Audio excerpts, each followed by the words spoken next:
Good afternoon. This is Briefing with the Chief. I'm your host, Patrick Jordan, on KGRDB.com. That is KGR Radio. You can catch us every Wednesday at 5 p.m. Eastern Standard Time on KGRA's Rumble channel, their Facebook page, and their Twitter feed. And if you can't watch the show on any of those platforms, you can certainly download the KGRADB.com app and listen to us live on the radio station.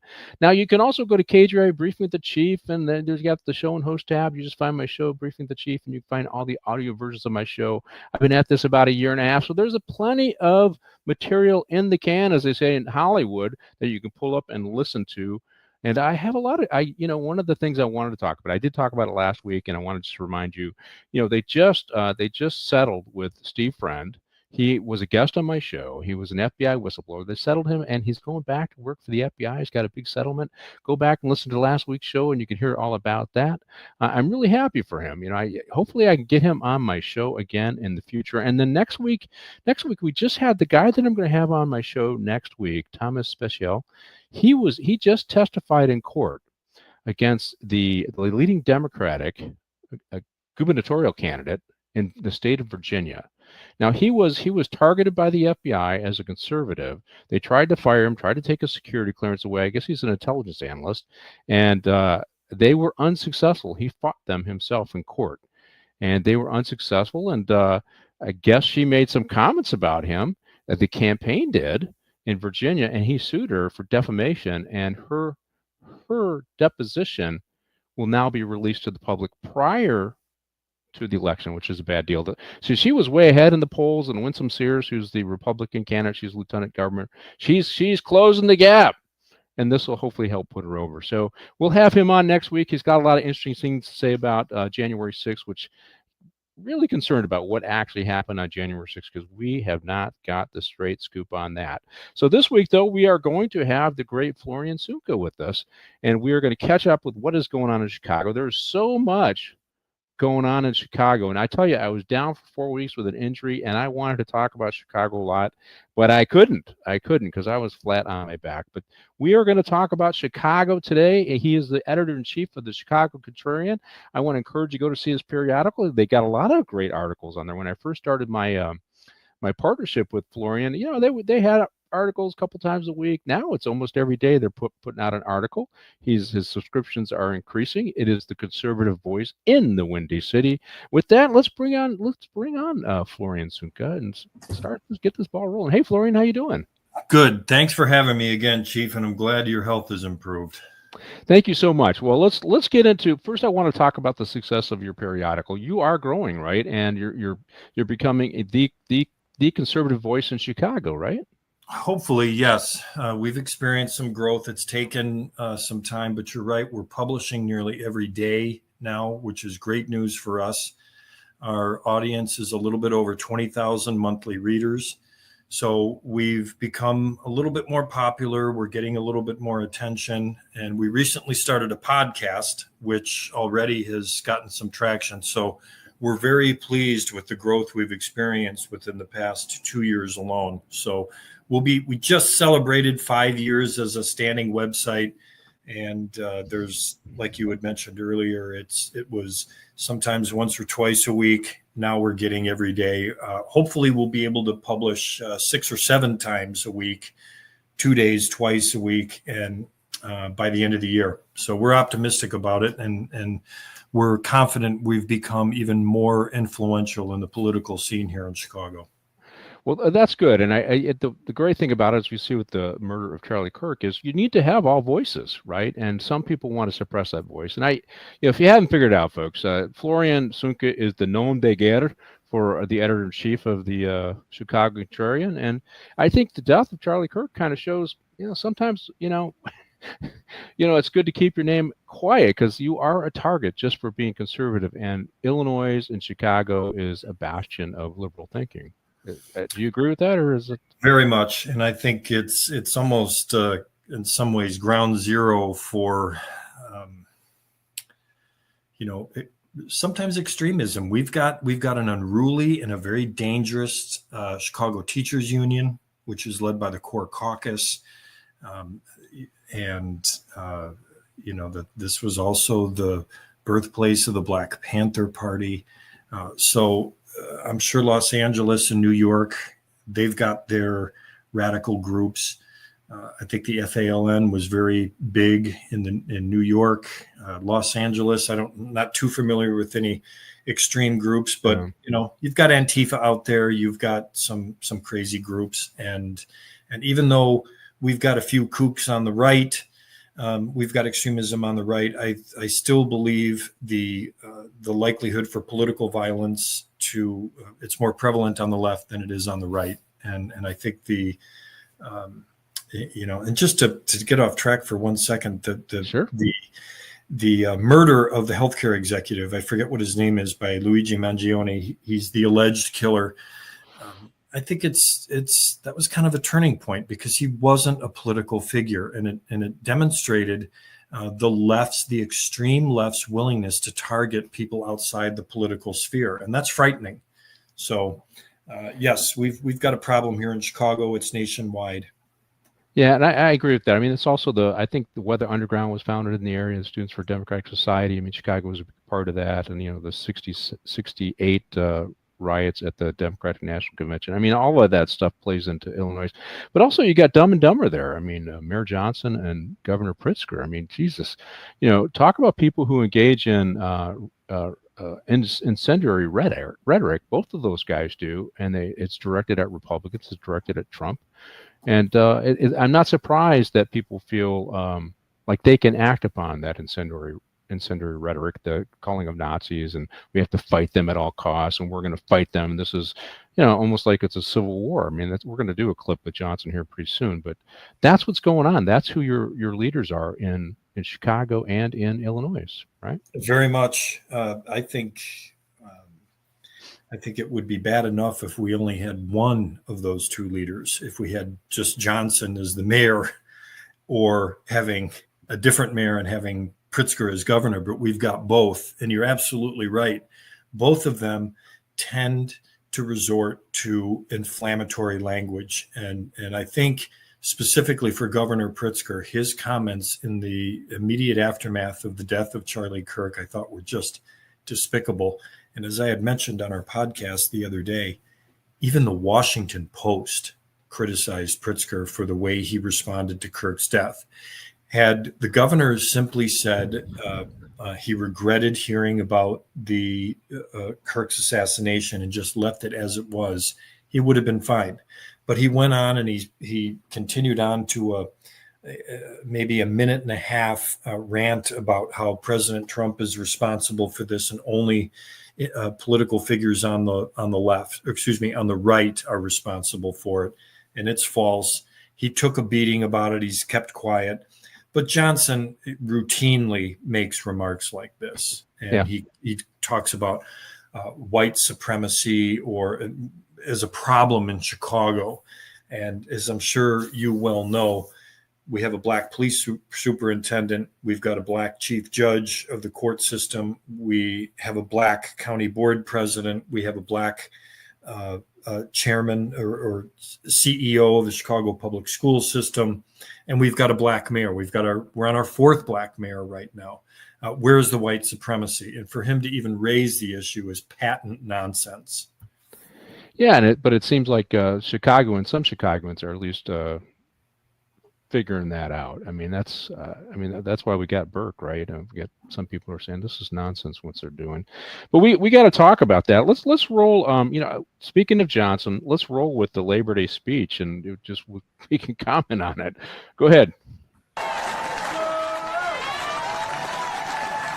Let's go. Let me hear you, Chicago. Let me get you a little bit more noisy out there. Yes. No federal troops in the city of Chicago.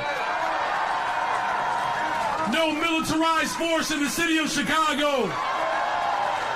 We're going to defend our democracy in the city of Chicago. We're going to protect the humanity of every single person in the city of Chicago. And we got the baddest freaking labor movement in the city of Chicago birthed right here. We're going to take this fight across America, but we got to defend the home front first. And the best way we defend the home front is to make sure that every single worker has a livable wage. That's why we abolished the sub-minimum wage in Chicago for brown and black women. They get raises on top of their tips. This is the city of Chicago, where we have given paid time off for over 1 million workers, 10 days off, the biggest city in America to ever do it. This is the labor movement, you all. On pace to build more affordable units, a teacher's contract that protects black women, a teacher's contract that protects the LGBTQIA community, the teacher contract that protects immigrants. This is the greatest freaking city in the world. We're Chi-Town. Now look, there are some people that have doubts in the labor movement. There are some people believe that we don't have the power to beat authoritarianism. But I'm also a history teacher as well. We have stood up for the interests of workers before, and we will do it again. And no matter what comes from the White House, Chicago will always be a labor town. Are you with me, Chicago? Now finally, we have seen this president shift the largest concentration of wealth into the hands of the few. Justice Brandeis made it very clear. He said we can either have a democracy or we can have wealth in the hands of the concentrated few. But he says we cannot have both. Are you prepared to defend this land that was built by slaves, a land that was built by indigenous people, a land that is built by workers? Are you prepared to defend this land? The people united will always prevail. I need you all to stand firm, to stand strong. If this president decides to continue to break this Constitution, it's going to be the labor movement that stitches it back together. The labor movement that brings black folks, white folks, Asians, it brings brown folks together. This is the city that said keep hope alive. The city that birthed yes we can. And the city that will defend this country. God bless you all. God bless the labor movement. God bless the greatest freaking city in the world. Chi-Town. No troops in Chicago.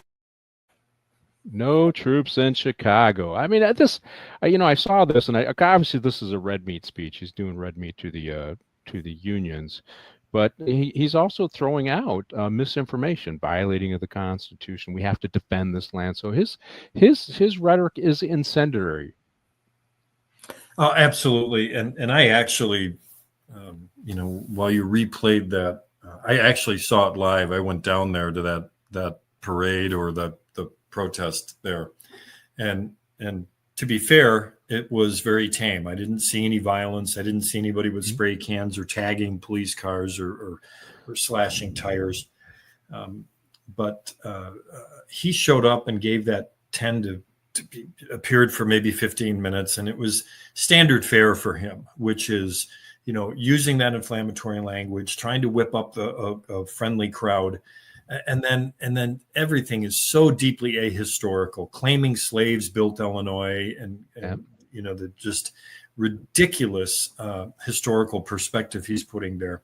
There was probably 2,000 or 3,000 people there tops. I talked to a police officer who was there, and they said everything had gone pretty smoothly.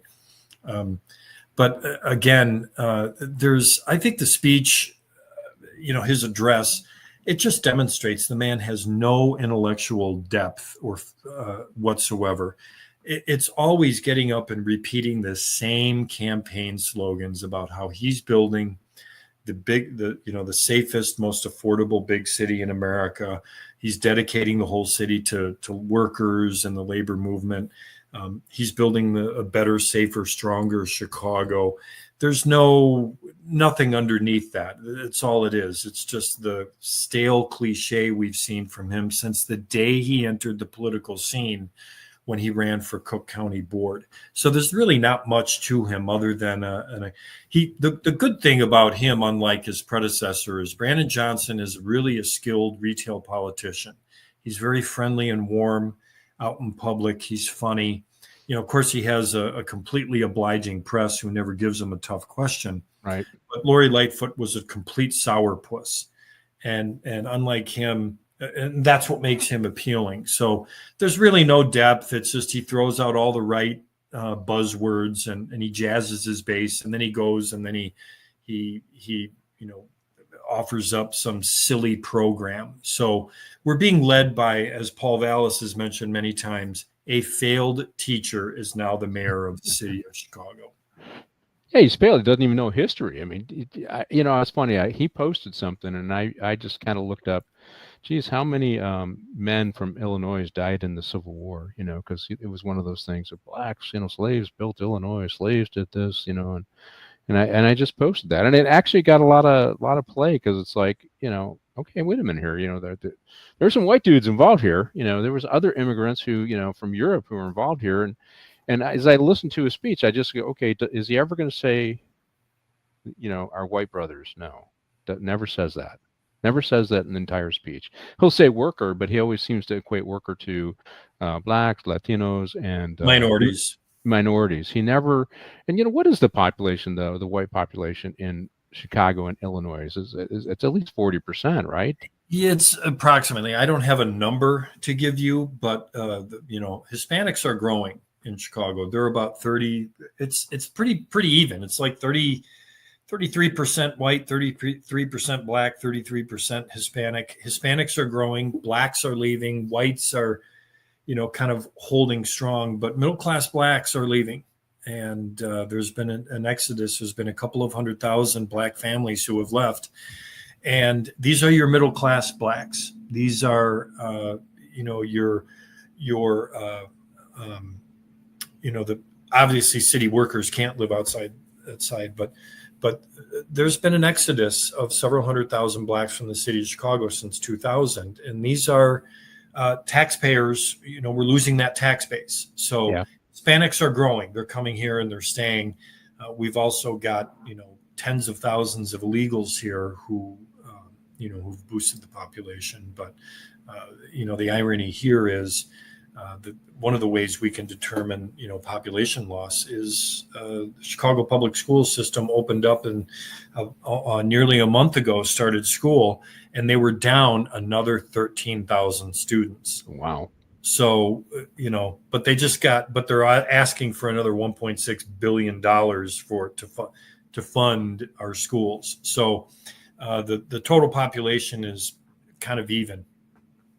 Yeah, I have to tell you, I was listening to a professor from Claremont McKenna. Same thing's happening in California. So it's families that are making about $200,000 a year that are leaving California, and he said this is disastrous for the state because you're left with the ultra rich who can pay to live in California, and then the people who are poor who need help, and because your middle class is leaving, and that's what it sounds like it's happening in Illinois and other, what's the other one, Massachusetts, and this is why we're doing the whole redistricting fight and all this other stuff those people are leaving and they're going to other states, and so those red states are saying, well, why don't we redistrict and gain advantage, because they're getting the populations, and the right. leaving tend to be a little more right of center. So exactly. And just if I can add, a majority of the people who are leaving Illinois, the whole state, not just Chicago, the people who are leaving Illinois, they're not always going down to Florida or to Texas. Yeah. They're just going right across the border to Indiana mm-hmm.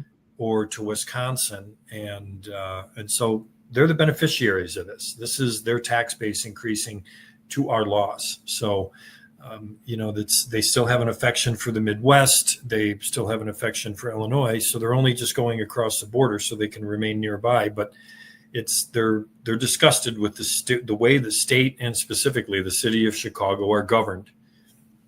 Right. I'll bring this up. I can't use a video clip. We're having a problem with a clip, but we'll get into ICE and the surging of ICE and federal resources to Chicago in a minute here. But, I listened to Brendan speak one time, and he talked about, it was just last week or maybe a week before that, that all the guns are coming from red states. And, I did the research. And obviously, there's a trace report that the ATF does. If you're in law enforcement, you know this. I pulled it up, and most of the guns are actually coming from Illinois. So the guns seized in Illinois, probably 70% of them are coming from Illinois. And it was just a blatant lie by him. And it was interesting because I did it, and then Fox News picked up on it. They follow me, and they did exactly the same thing a couple nights later, just showed the same report I showed. So he's a liar, though. That's the frustrating part about Pritzker and Johnson is they just lie to you. And in your city, you're really the only one that's going to call him out because the Tribune's not going to call him out, right? Yeah. Well, we called him out immediately on this, and there were a number of people who joined in. The press conference to which you were referring was maybe 10 days ago or so, maybe almost 2 weeks ago. And it was really kind of a disgrace because they all showed up in Chicago, and you had the governor who likely arranged it. The podium had the seal of the state, not the city, but Johnson spoke, Juliana Stratton spoke, Kwame Raoul. Juliana Stratton is lieutenant governor. She has been anointed as Pritzker's preferred Senate candidate. But the purpose of the press conference wasn't to inform, but to mislead. And Governor Pritzker got up with his typical, hyperbolic language. Johnson took to the podium, and instead of admitting they still have a problem in Chicago, and I want to be as clear as I possibly can. Crime is down across multiple categories. In some categories, it's either the same or has risen. But we should be celebrating the drop in homicides and shootings. It's great news. The city is safer than it was under Kim Foxx, under the COVID crime boom. But there is still a problem. And the scandal in Chicago particularly is crime is still not considered an emergency. We still have mass shootings here regularly. We still have the smash and grabs on Michigan Avenue. And the fact Mayor Johnson took the opportunity to talk about gun violence and just violent crime in general, and again, turn it into a political issue and blame Republican states, only to be fact-checked and to have it refuted so easily, to me, said the man will say anything to avoid any responsibility. And if you follow him the way I know you do, one of his favorite deflections is, I inherited this problem. And as I said on our podcast last week, at what point does Brandon Johnson or do Chicago's problems become Brandon Johnson's problems? Yep. Or how he has mismanaged or created other problems? Yeah, I agree 100%. He's, I don't know why. I know you said was it Prickwinkle? She supported him. She's the county executive, and I don't get why they put this guy in there because he's dumb as rocks. He could do a pretty good speech. I mean, the fun speech, but I don't know who's fact checking or who's writing those speeches. But him and Pritzker are pushing back against Trump's effort to bring federal authorities there, and this makes absolutely no sense to me. It's my understanding that the mayor wrote an executive order that Chicago PD will not work with the feds in any way, and it's like, and Trump reached out. He said, hey, if Pritzker called me, we'll work out a way where we can work together. And Pritzker's, dissed him. No, I'm not going to call him. Yeah, and I don't get it. I mean, when I was working, and particularly when I was the chief of the LA Metro, the transit system, if somebody said, hey, we're going to give you, 10 guys a day surge on your system like the FBI, because they would come and work with me occasionally just because they're asking us to do something, what we can do. I'd say, okay, I'm going to accept that free gift. I'm going to accept that free gift and lower crime. Why not? That's what they're supposed to do. And yet these guys seem like they don't want any help. And, and the funny thing is like, So on the National Guard, there are places you can use the National Guard, and New York, the Hochul used the National Guard in the transit system in New York. So there is precedence. You can use them. They use the National Guard in the transit system in D.C. I know you got the second largest transportation system in the country. They can use it on the transportation system and keep them safe. And these two morons won't accept the help. I don't get it. Yeah, and it's purely political reasons. I think ultimately both men know they still have a problem getting a grip on violent crime in the city. Pritzker really doesn't care what happens in Chicago. His concern with Chicago is during election time only. Other than that, he looks at the city of Chicago as constantly begging for money he doesn't have. I think the biggest issue with both men is their city of Chicago is facing multiple financial crises. We've got a $1.1 billion citywide budget. We've got a $700 million deficit with the public transit system, the CTA, and our schools are, like nearly $1 billion in debt. Pritzker's got a $3.3 billion deficit this coming year. Everyone's going to be raising taxes across the board. Pritzker has already raised taxes $6.2 billion since he took office. And this is also in light of taking $13 billion in COVID aid, where they just blew through it. Their view is there's only one way you can aid Illinois or the city of Chicago. Write us a massive check for $20 billion so we can get out of debt, solve or at least address the pension crisis, and we can solve all of our problems. None of this will help. The city needs some reform. And as you well know, one of the worst criticisms of the Trump administration is he cut that community development block grant, which it's funded tens of billions of dollars into nonprofit groups. Trump cutting it was a great idea because these nonprofit groups are all left-leaning and they push left ideas. One of the worst is the violence interrupters. Those community, they're a joke. In fact, as we were discussing before, over the past several days, there was another attempted smash and grab at the Louis Vuitton store on Michigan Avenue. 7 people were arrested and charged with murder because during the getaway, one of the drivers barreled into someone who was driving to work at 5 a.m. or so, killing the driver of the car. One of the 7 people who was charged in this robbery was a known peacekeeper who had 4 active warrants. And as you well know, under the rules of these violence interruption groups, it's supposed to be a zero tolerance for criminal activity. Many of these people are, I don't want to say ex-gang members because they go right back to gangbanging on the street. They deal drugs, they drink with these people, they're getting high. I have seen police pod camera of violence interrupters wearing their yellow or orange or green vest, doing drugs and engaging in criminal behavior while they are on duty.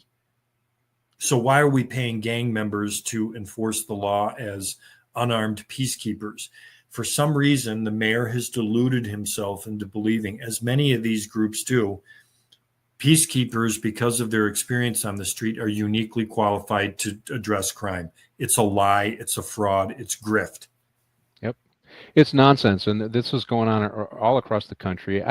We've seen a drop in crime in many places around the country, but we got rid of George Gascon in LA. We got rid of Kim Foxx in Illinois and Cook County, Illinois. We got rid of a lot of these, these Soros funded DAs, and you're seeing crime come down because there's at least some level of prosecutions, yet they'll always tie it to the violence interrupters or the community ambassadors. And it's absolutely nonsense because there's no way, I'm a public policy nerd. There's no way you can tie what they're doing to either an increase or decrease in crime. because nothing they do, there's no key performance indicators. There's nothing. They just give the money to these nonprofits. So I'm happy to see Trump cut them out. I mean, they still exist in California. We have nonprofits that aren't having anything to do with the feds that are funding this foolishness, and it's actually city money. They $50 million in LA for the public safety process that doesn't include fire service or the police. It goes to these nonprofits for ambassadors or community interrupters. What's the other one? It's a harm reduction specialist or whatever they call it. And we don't get anybody sober. We just let them continue to live on the street and save them every now and then so that they can keep using drugs. None of this stuff makes sense to me. I don't know why the left is embracing this stuff. And of course, Chicago is ground zeros for this nonsense. But here's the thing. The executive order that Mayor Brandon wrote also said, well, we're not going to work. So, okay, they don't want to work with the ICE, right? So they're a sanctuary city, but they're not going to work with the FBI. They're not going to work with the DEA. They're not going to work with anybody that could bring safety to the city of Chicago. This makes absolutely so if the DEA came in and say, hey, we're going to focus on these drug gangs that are selling fentanyl, as we get this stuff off the street so we could save lives, so we have less overdose deaths. And Brandon Johnson's saying no. I'm perplexed, And actually, we're not, because we think he has taken such a hostile stance to any standing law enforcement agency. Brandon Johnson has never come out and said, I hate the cops, the way several people in his city hall have.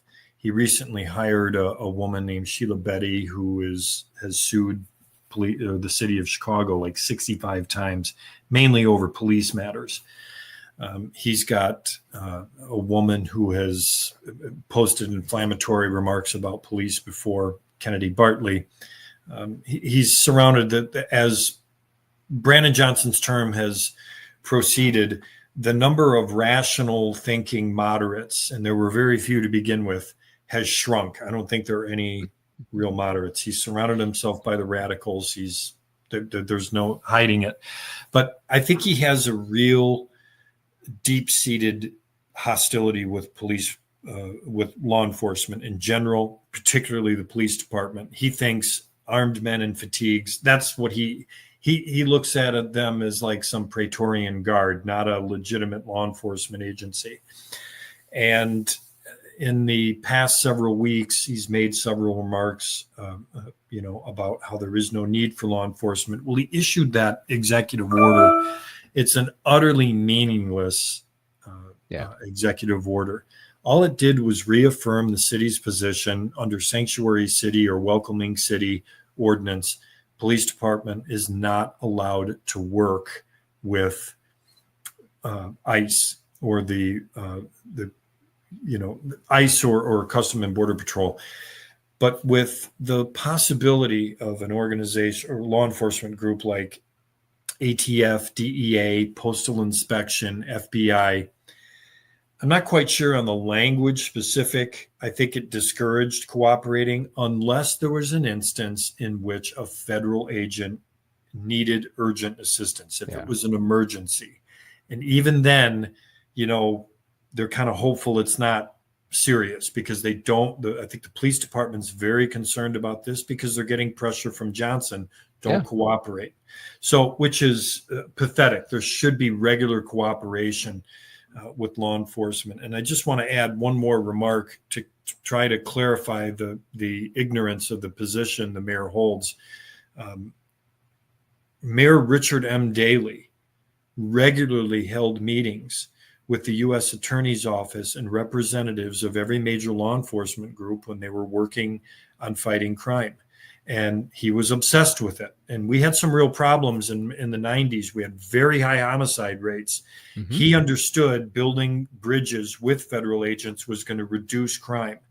Brandon Johnson has convinced himself, because he's applied for 10,000 housing permits for affordable housing, this is responsible for or teen jobs for the summers. This is why crime is coming down.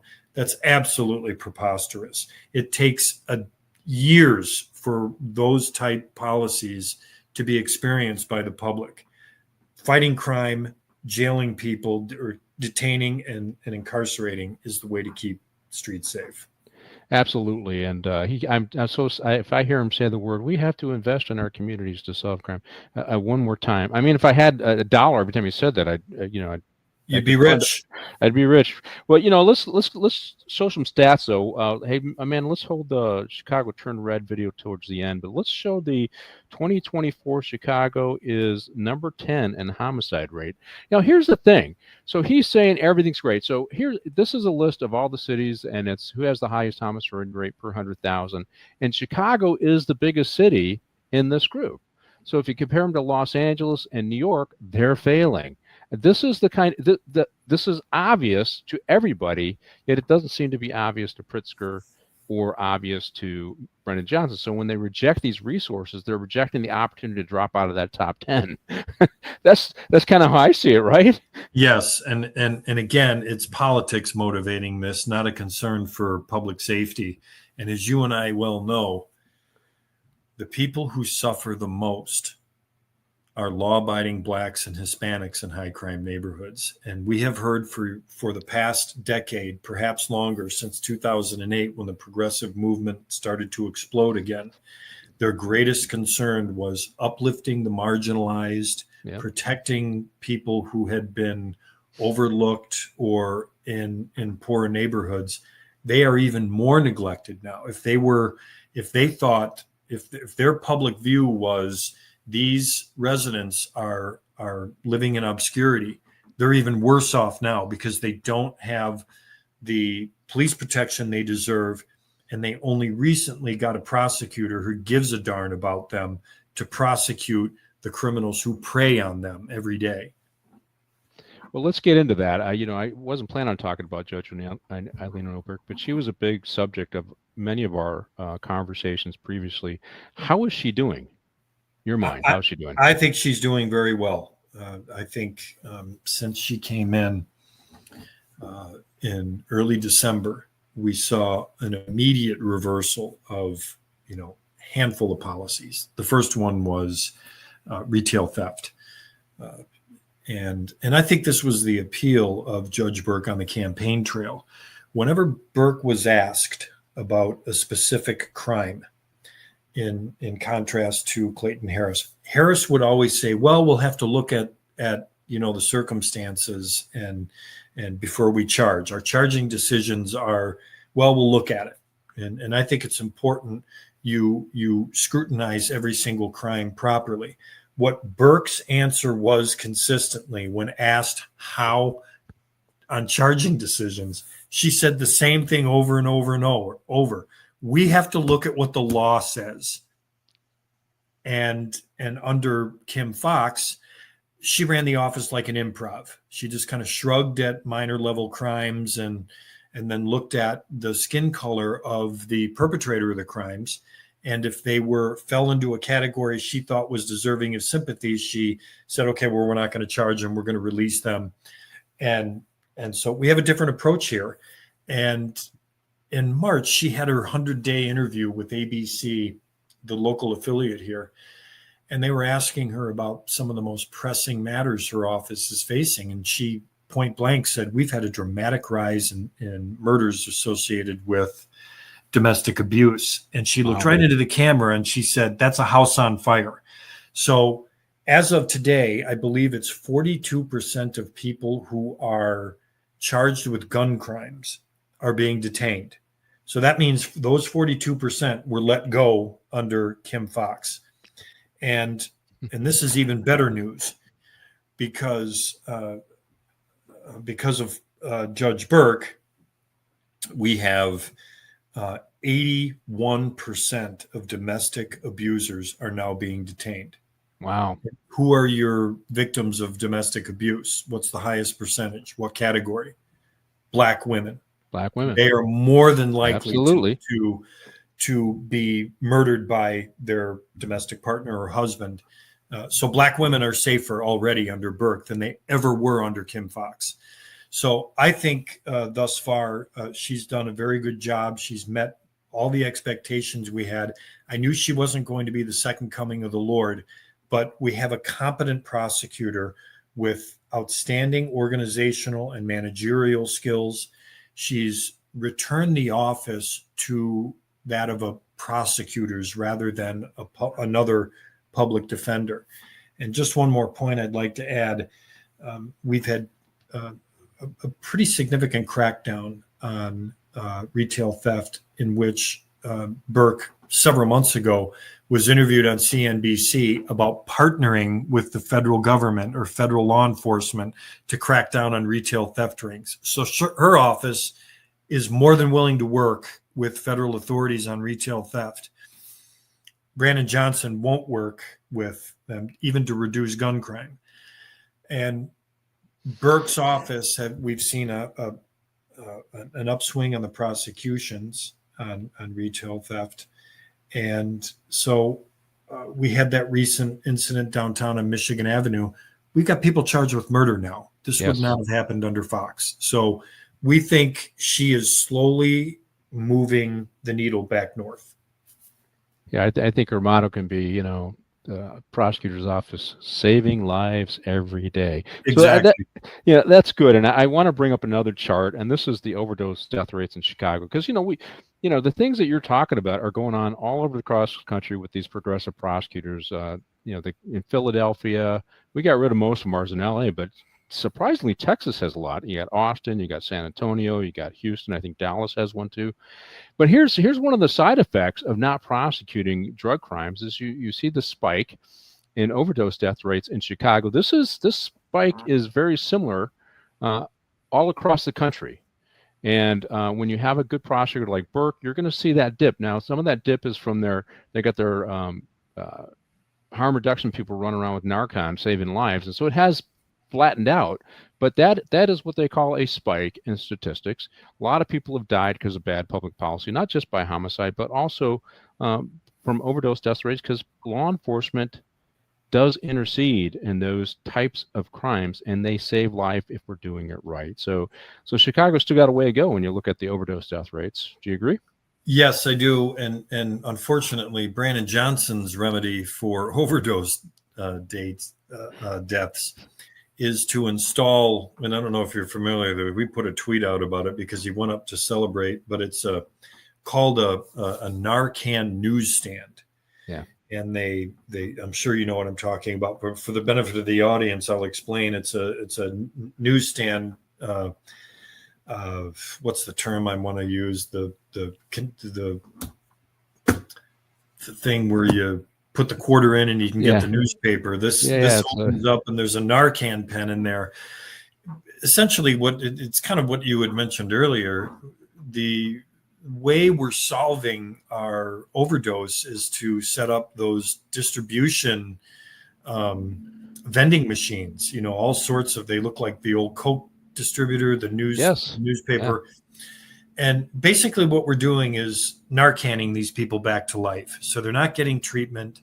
I think our inner cities would be better off. And as cold as this may sound, there is some truth to it. If someone wants to remain addicted to drugs, if someone wants to live out on the street under a viaduct or in a tent, or rather than going in and getting public treatment facility or a homeless shelter, that's the way they want to live. Some people, and I've talked to many social workers, one of their biggest challenges is to get these people off the street. Some people don't want to because there are restrictions they must adhere to. You can't bring your pets with you. You can't smoke. You can't use drugs. When the bar is low for entry into homeless shelters or drugs, you're basically allowing people to bring all their problems there. Progressives thinks they have the solution. Government is their solution for everything. I think the flattening of those fentanyl deaths is good, but Johnson is going to say, well, it's flattening now, so it must be the Narcan dispensaries we're putting all over. So let's invest $200 million more and have one at the corner of Michigan Avenue in Chicago. So, and what they don't really care about, if they don't see it, is the decline in the area. It's like having a pot dispensary on the Mag Mile. There isn't one, but I mean, is that where we're headed? So it's again, the policies are just kind of slowly eroding at the character of the city. So, I suspect, like in LA, they weren't filing any drug charges. That probably Judge Burke is filing some of that. They've gone easy on drug dealers here in LA and in a lot of the where they have progressive prosecutors. And that's where I think, there's a lot of different places that you can pinch points or opportunities you have to reduce overdose deaths. And we got to put the dealers back in prison. They're killing people.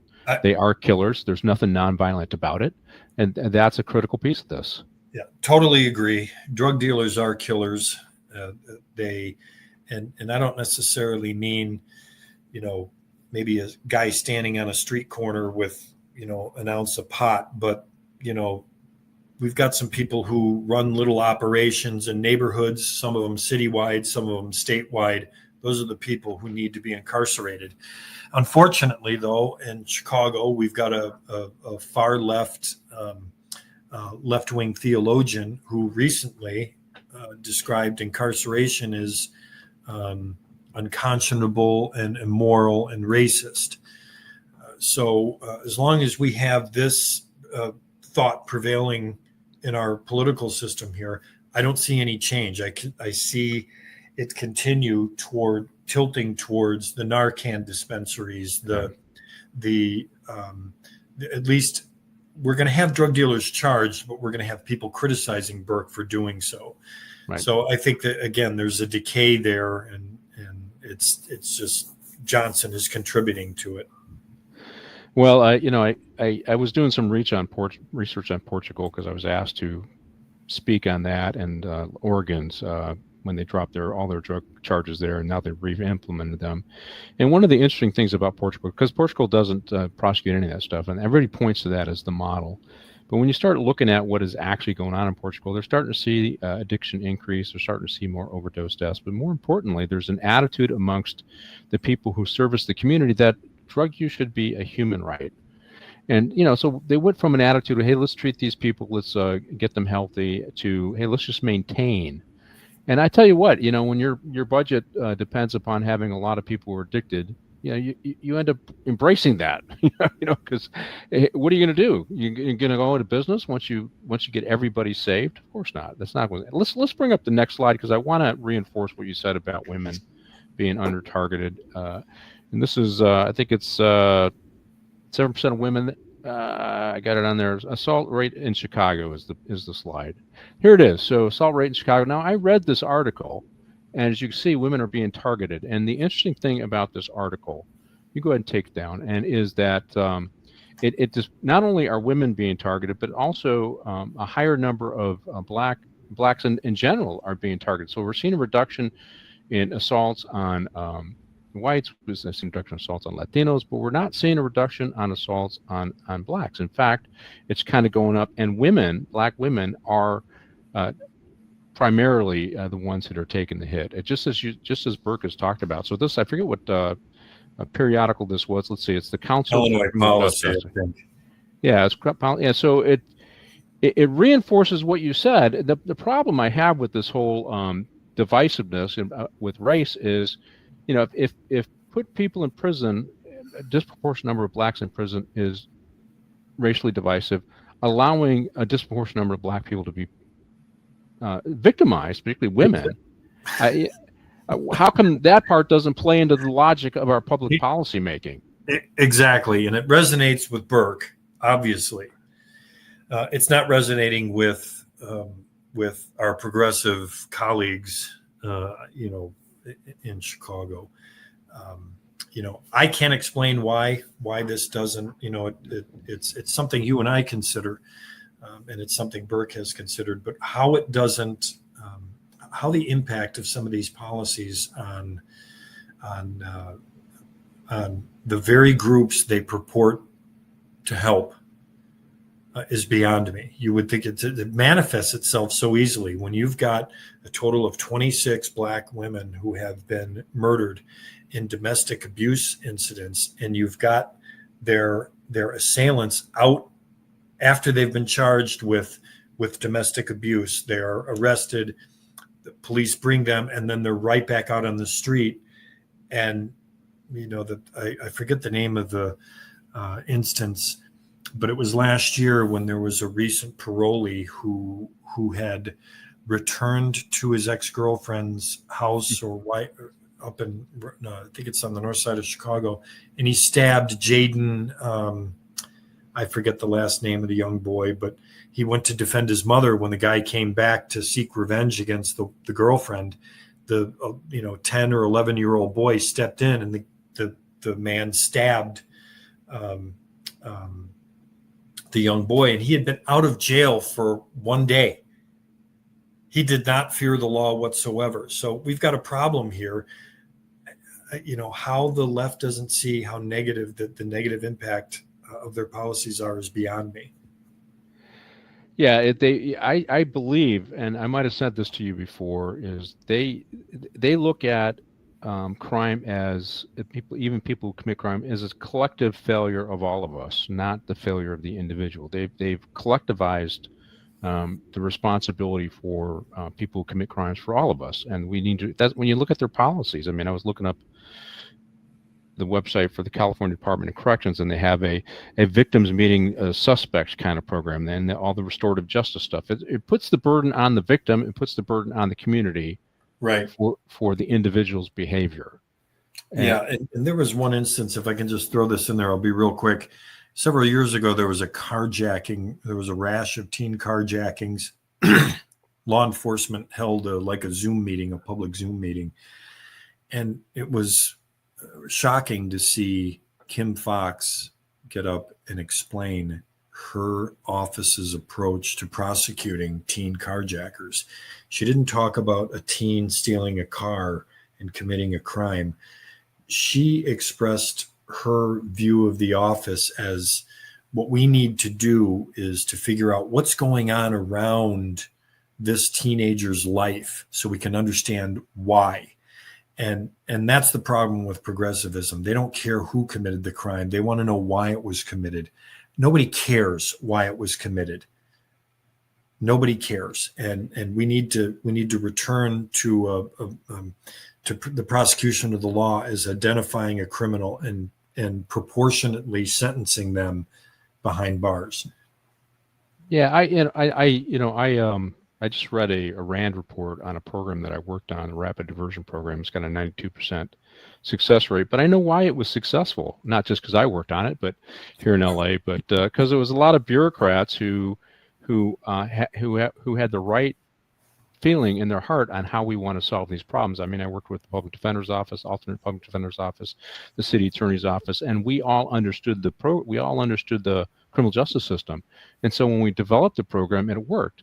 But guess who wasn't involved? All the crazy leftists. In fact, I was probably the only Republican, and I said, hey, you got one shot to do this right, you guys, so let's do it right. And it now has a 92. It was rejected by all the left-wingers. Of course. Our program. And now, because of the success rate, it's been embraced in Los Angeles. It's at 7 courthouses, going to 8, and I'm sure it's going to go county-wide. But that's where these ideas need to come from, is people who are subject matter experts, not these leftists who have a very thin slice of where they think it ought to go. But hey, we got a minute to go, Florian. So I want you to talk about your podcast again and your and obviously your digital online newspaper. So this your chance to tell people where to go. Yeah, ChicagoContrarian.com. We concentrate on political affairs here in Chicago. We are unapologetically conservative, but we do have balance.